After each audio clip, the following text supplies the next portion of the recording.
Hey, Motorman here, and I got the straight dope this time. You know, people at Harley Davidson, they are not allowed to speak about future models or give you any. In fact, even the dealers, they don't even tell them anything till the very last minute.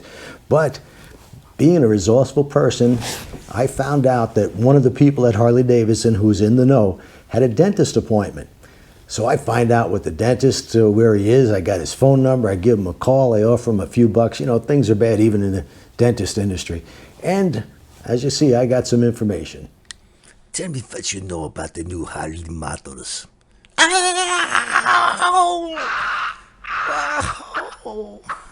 That wasn't so hard, was it? So, okay, you know, you want to make an omelet, you got to break some eggs. But anyway, here's what I got. There is going to be a brand new, totally new Harley Davidson model. It's going to be a 350cc model, and it's going to be made initially, not sold to the public. It's going to for the dealers for their Rider's Edge course. There's also going to be a 500cc version of this motorcycle, and the bike is going to be made somewhere else, maybe Thailand or China or any other one of those countries where labor is very low, because these inexpensive type motorcycles, if they decide to sell them to the public, which I'm sure eventually they're going to do, you got to compete with the other makes. And I mean, Honda's got bikes for $5,200. They're 300cc models, Suzuki, Yamaha, etc. And they also have those models made out of Japan. They're not made in Japan. They're made someplace else where labor is cheap. So they're going to be parallel twins. And from the photos, which admittedly not great photos, but it looks like a very typical of that style or that class of motorcycle. So, and if they sell it to the public and they could sell it at a competitive price, I think it'll do pretty well. Will people be mad that it's not made in America? Well, if it was made in America, it'd cost you a couple of grand more with the unions and wages and regulations and everything else. So that is going to be a brand new model. It is confirmed because my dealer said he's already able to order them. So the 350cc model, by the way, the 500cc, I know they're going to be making that, whether they sell that to the dealers to replace the 500 that they already have. That's they canceled, what, 2 or 3 years ago. And there's going to be a 975 Pan America, that's for sure. How much less expensive it's going to be than the 1250 model, I really can't say. I don't know how much, you know, you could really save with just making a slightly smaller or less horsepower, less cc motor. But that is confirmed, 975 Pan America. There is going to be a 975 Nightster S. Now that model has been confirmed for Australia, but I can't see why they would sell it in Australia, not here. It says right now, if you look at the photo, it says 975 on there, but I'm thinking if it's going to be an S model, there's got to be more changes than just the passenger seat and passenger pegs, which is what you can see on the photos. And the decal that they put on the tank looks very much like older Sportsters. That looks good. In fact, it makes the motorcycle look more like the original Sportster than the standard 975 that we've had so far.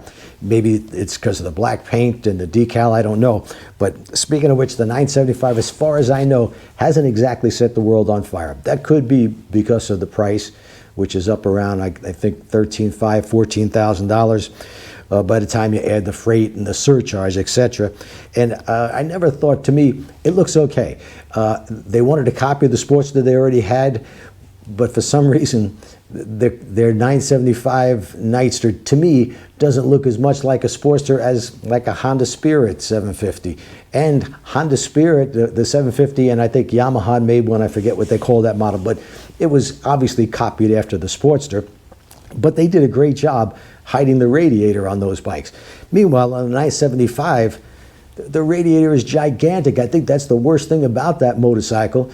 And the oil cooler, it's a gigantic piece of plastic. I mean, I think the guy who made, what was it, the FXDR that lasted 1 or 2 model years that I said was probably one of the ugliest motorcycles ever made. I think, and I said they should fire the guy who made that, who did the styling on that bike. I think they just transferred him over to the radiator department because he must have gone then to Peterbilt to get that gigantic radiator. It looks awful. I don't know why they need such a big radiator and giant oil cooler on it, but that's the way it is.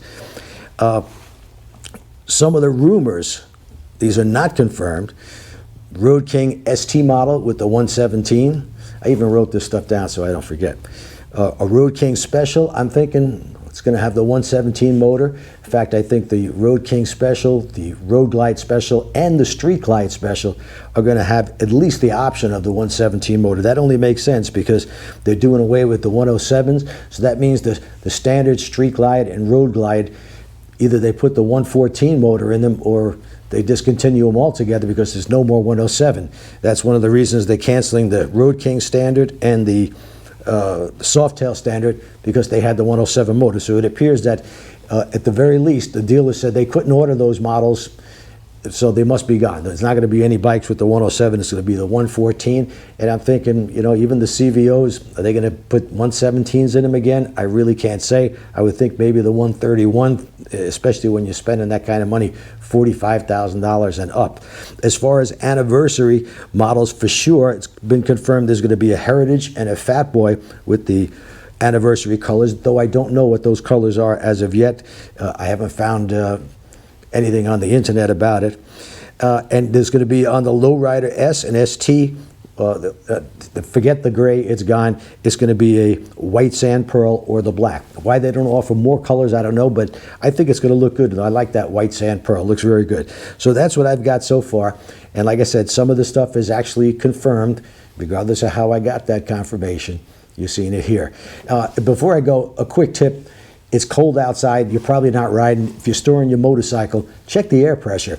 Now here in Florida, where our average temperature is 75 degrees, last week I checked the tire pressure as I do once a week. It was down about a pound, so I aired them up to 40 pounds. It dipped down to 29 degrees here. And I said, just for the heck of it, let me check the tire pressure. Sure enough, it had dropped 7 pounds.